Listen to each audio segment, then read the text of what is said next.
গ্রীষ্ম বর্ষা শীত যে কোনো সিজনেই আমি যেভাবে বলে দেব সেইভাবেই যদি আপনারা চালের গুঁড়া রোজ সকালে ঘুম থেকে ওঠার পর লাগিয়ে নিতে পারেন, তাহলে আপনাদের ত্বকের সমস্ত নোংরা ময়লা কালচে পরত ডেড স্কিনের লেয়ার উঠে ত্বককে ডিপলি ক্লিন করবে।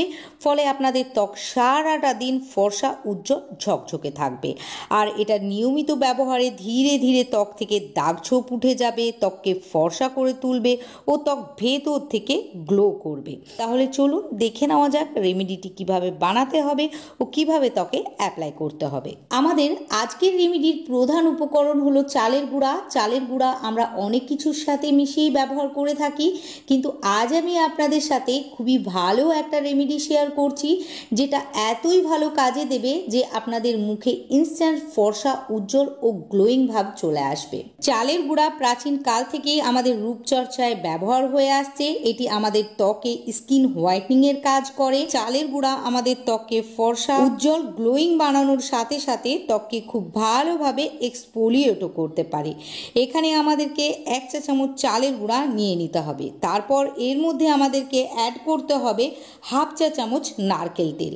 নারকেল তেল আমাদের ত্বককে ময়েশ্চারাইজ করে, আমাদের ত্বকের দাগ ছোপকে হালকা করতে সাহায্য করে ও সেই সঙ্গে আমাদের ত্বককে ডিপলি ক্লিন করে। এর মধ্যে থাকা ভিটামিন মিনারেলস ও খনিজ পদার্থ আমাদের ত্বককে হেলদি রাখতে সাহায্য করে। নেক্সট আমাদেরকে এর মধ্যে দিয়ে দিতে হবে 1 চা চামচ মধু। মধুর মধ্যে অ্যান্টিসেপটিক অ্যান্টি ইনফ্লেমেটরি প্রপার্টিজ থাকে, ফলে এটি আমাদের ত্বকে সহজে একনে পিম্পল দানা দানাকে হতে দেয় না। সেই সঙ্গে এটি আমাদের ত্বককে ডিপলি ময়েশ্চারাইজ করে রিঙ্কেল ফাইন লাইনকে দূর করে। এটি অ্যান্টি এজিং এর কাজ করে, ফলে আমাদের ত্বকের বয়সকে এটি ধরে রাখে। নেক্সট আমাদেরকে এর মধ্যে দিয়ে দিতে হবে 1/2 চা চামচ অ্যালোভেরা জেল। আপনাদের কাছে যদি গাছের অ্যালোভেরা জেল থাকে তাহলে সেটাই নিয়ে নেবেন, কেননা আমি সবসময় বলে থাকি গাছের অ্যালোভেরা জেল আমাদের স্কিন ও চুলের জন্য বেশি ভালো। তবে আপনাদের কাছে যদি গাছের অ্যালোভেরা জেল না থাকে তাহলে বাজারজাত অ্যালোভেরা জেল 1/2 চা চামচ দিয়ে দেবেন, আর গাছের অ্যালোভেরা জেল থাকলে আপনারা 1 চা চামচ অ্যাড করবেন। এবার আমাদেরকে কাঁচা দুধ অথবা গোলাপ জল দিয়ে একটা সুন্দর পেস্ট বানিয়ে নিতে হবে। আমি এখানে কাঁচা দুধ নিয়ে নিলাম, আপনারা গোলাপ জলও অ্যাড করতে পারেন, কোনো সমস্যা নেই। কাঁচা দুধ খুব ভালো ধরনের ক্লিনজার, সেই সঙ্গে এর মধ্যে থাকা ল্যাকটিক অ্যাসিড আমাদের ত্বকের রঙকে ফর্সা বানাতে সাহায্য করে ও দাগ ছোপকেও হালকা করে দেয়।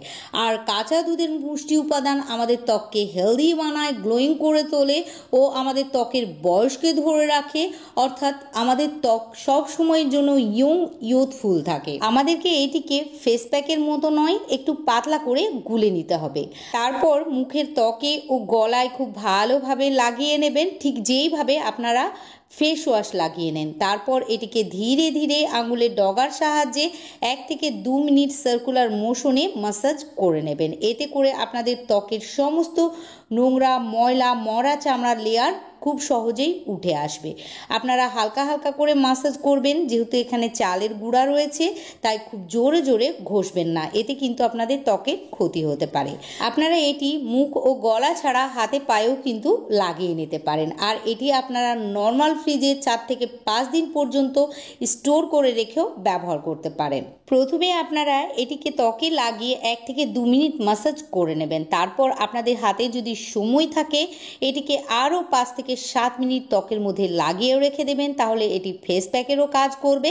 তারপর আপনারা ধুয়ে ফেলবেন, আর ধুয়ে ফেলার পর প্রথমবারই আপনাদের ত্বকের পার্থক্য আপনাদেরকে অবাক করে দেবে।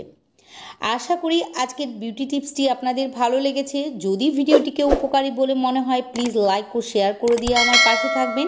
সেই সঙ্গে আমার ইউটিউব চ্যানেলটিকে সাবস্ক্রাইব ও ফেসবুক পেজটিকেও ফলো করে রাখবেন, কেননা আমি প্রতিনিয়তই আপনাদের সঙ্গে নতুন নতুন skin care, hair care, health কেয়ারের ভিডিও শেয়ার করতে থাকবো।